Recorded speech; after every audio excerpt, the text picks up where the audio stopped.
bagaimana kita merajut toleransi di negeri ini berdasarkan Pancasila. Itu yang dilakukan. Tidak hanya sekedar memberikan makan gratis, susu gratis, itu untuk mencegah stunting. Bukan terorisme.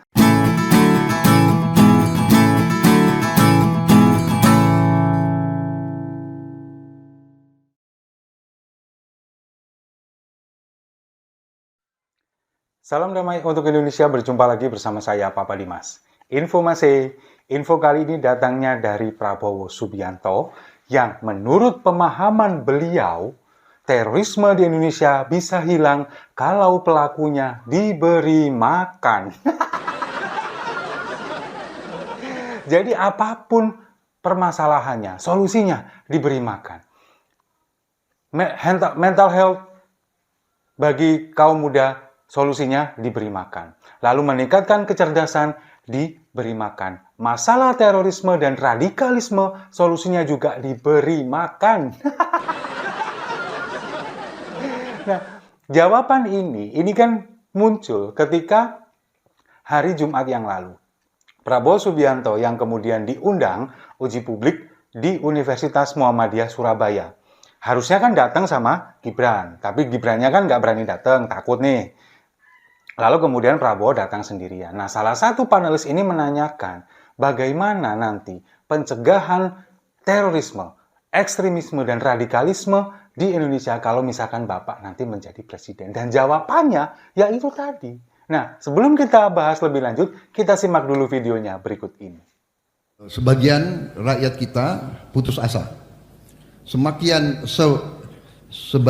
kalau sudah hilang harapan terhadap masa depan, biasanya penghasut-penghasut lebih mudah. Orang yang tidak punya harapan dan merasa diperlakukan dengan tidak adil, itu adalah lahan subur untuk terorisme, radikalisme, dan ekstremisme. Itu keyakinan saya. Jadi, bagaimana kita atasi percepatan transformasi? Kita harus membawa kemakmuran kepada seluruh rakyat kita. Rakyat kita harus tidak boleh menghadapi keadaan kurang makan, tidak bisa punya pekerjaan, dan tidak ada harapan masa depan. Dia tidak boleh, kita harus hilangkan kemiskinan dari bumi Indonesia, dan insya Allah kita akan hilangkan radikalisme, ekstremisme, dan terorisme. Masa iya sih? Mikirnya sesimpel itu. Dengan diberi makan, lalu kemudian orang-orang ini akan berhenti melakukan aksi terorisme. Nggak sesimpel itu, Pak. Kalau misalkan memang dengan diberi makan, bahwa anggapannya Prabowo Subianto ini pelaku terorisme ini adalah orang yang putus asa, lalu kemudian mereka ini tidak punya pekerjaan, lalu kemudian mereka ini hanya perkara urusan perut. Nggak perlu ada BNPT, Pak. Dinas sosial saja sudah cukup. Dikasih makan, kemudian diberi sembako gratis setiap hari atau bahkan setiap bulan. Nggak akan ada terorisme. Tapi kan masalahnya nggak sesimpel itu. Sekarang begini, kalau misalkan memang aksi terorisme ini, pelaku-pelakunya ini adalah orang putus asa karena tidak punya harapan masa depan, yang oleh Pak Prabowo tadi kemudian disampaikan orang-orang ini karena kurang makan, tidak ada pekerjaan. Lalu bagaimana dengan pelaku bom bunuh diri di Surabaya? Bulan Mei tahun 2018, satu keluarga, orang tua, ibu dan ayah, kemudian 4 orang anaknya, meledakkan 3 gereja di lokasi yang berbeda. Apakah mereka ini kurang makan? Apakah mereka ini tidak punya pekerjaan? Apakah mereka ini putus asa karena tidak punya harapan ke depan? Enggak. Mereka ini punya usaha memproduksi minyak kemiri dengan penghasilan puluhan juta rupiah per bulan. Apakah mereka kurang makan? Jelas enggak. Tapi ini adalah masalah doktrin. Ini adalah masalah pemahaman ekstrim mereka, pemahaman mereka tentang negara ini. Bagaimana demokrasi ini tidak boleh dijalankan. Lalu kemudian negara ini adalah togut yang harus dimusnahkan. Mereka ingin rata-rata ingin menegakkan syariat Islam. Meskipun di beberapa negara, aksi terorisme ini bukan hanya didominasi oleh agama tertentu. Agama mayoritas rata-rata memang ingin memaksakan. Bukan saya mengatakan semuanya ya, tapi oknum dari agama mayoritas ini. Kalau kita melihat di India, terorisme ini juga pelakunya kebanyakan adalah orang Hindu. Lalu kemudian di Kamboja, terorisme ini juga kebanyakan orang Buddha.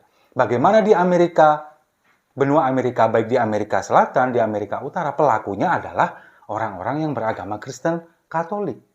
Mereka ingin memaksakan keyakinan agama mereka bahwa mereka ini adalah yang paling benar dan menganggap yang lain salah dan harus dimusnahkan.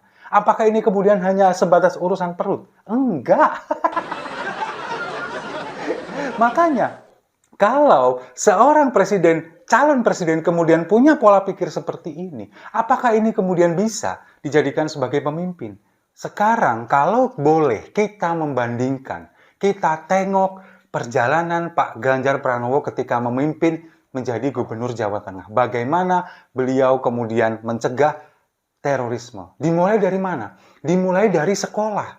Karena apa? Karena kita meyakini ini adalah kesepakatan kita bersama bahwa akar dari terorisme itu adalah intoleransi. Intoleransi di beberapa sekolah ini kan kemudian memicu adanya praktek-praktek bullying. Nah, intoleransi ini nantinya kalau misalkan dibiarkan akan berkembang menjadi radikalisme.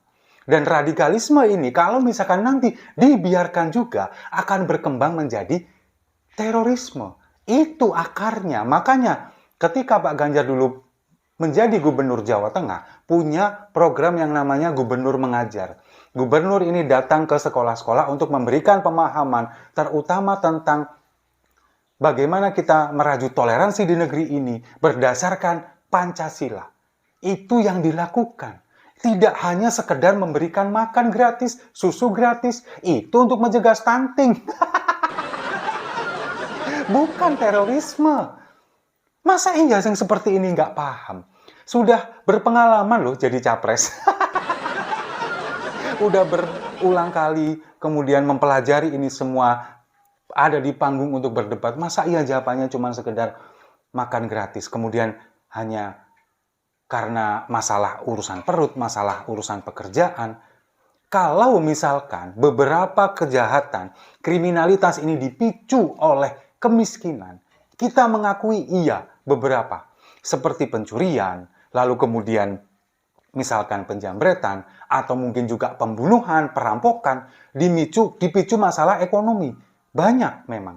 Tapi kan juga banyak sekali kejahatan lain yang bukan dipicu oleh masalah ekonomi, masalah perut.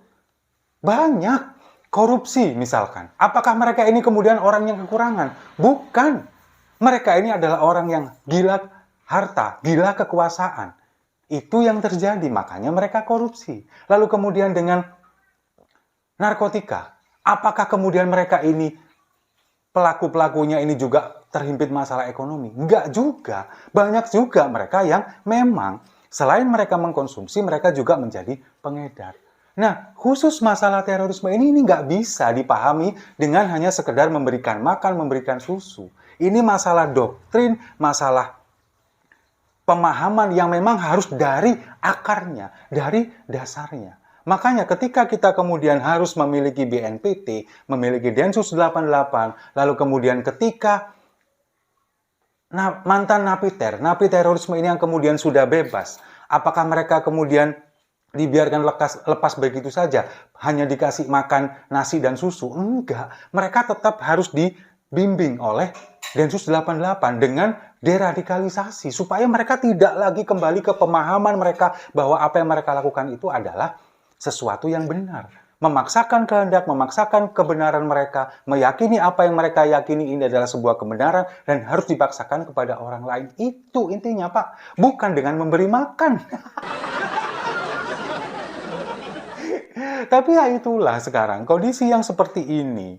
Kemudian untuk menutupi kekurangan itu, menutupi kekurangan seorang Prabowo Subianto yang tidak paham konteks, tidak paham masalah. Mereka ini pendukungnya selalu menonjolkan kegemoyan.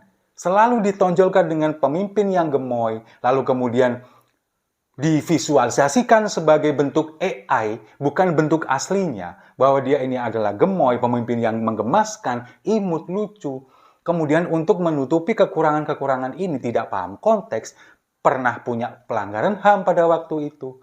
Nah, itulah yang kemudian sekarang lagi digencarkan oleh pendukungnya. Makanya ketika mereka ini pasangan Prabowo Gibran ini justru sangat menghindari uji publik seperti ini. Kalau kita lihat beberapa waktu, ketika diundang oleh universitas, lalu kemudian yang terakhir oleh membahas masalah pelanggaran HAM, mereka nggak datang karena mereka punya ketakutan tersendiri, karena punya masa lalu, punya rekam jejak yang kurang bagus. Nah, sekarang terbukti dengan diundangnya di acara Muhammadiyah, di Universitas Muhammadiyah Surabaya, masalah pencegahan terorisme dan radikalisme saja nggak menguasai. Nah, yang seperti inilah yang mungkin nanti ketika debat resmi di KPU akan terlihat jelas bagaimana kualitas seorang pemimpin. Jadi, yang seperti ini mau dijadikan pemimpin? Kalau saya sih enggak.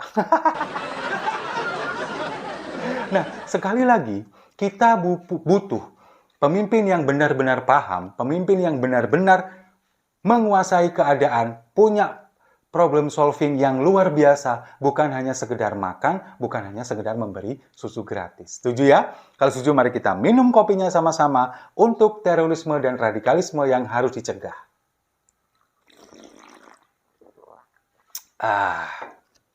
Saya rasa itu. Terima kasih sudah menyimak. Jangan lupa like, komen, dan subscribe. Sampai jumpa di video-video saya selanjutnya. Hidup makan gratis.